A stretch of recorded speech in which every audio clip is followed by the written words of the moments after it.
Jom masak daging black pepper.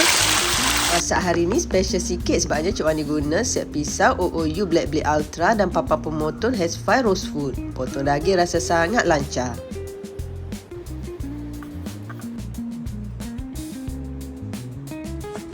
Potong daging lawan urat ya supaya lembut bila dimakan nanti. Daging dah siap potong, gaulkan bersama serbuk perasa dan lada hitam, perak dalam 30 minit.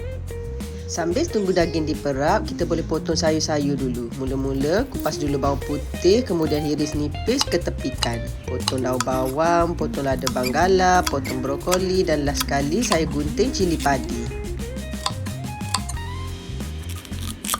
Potong sayur pun jadi mudah tahu dengan pisau ni. Reka bentuk satu badan, tak perangkap kotoran, OPD antibakteria dan BO anti karat. Untuk sos, korang campurkan semua bahan Cik Wani listkan dalam video. Kacang sebati ketepikan dulu.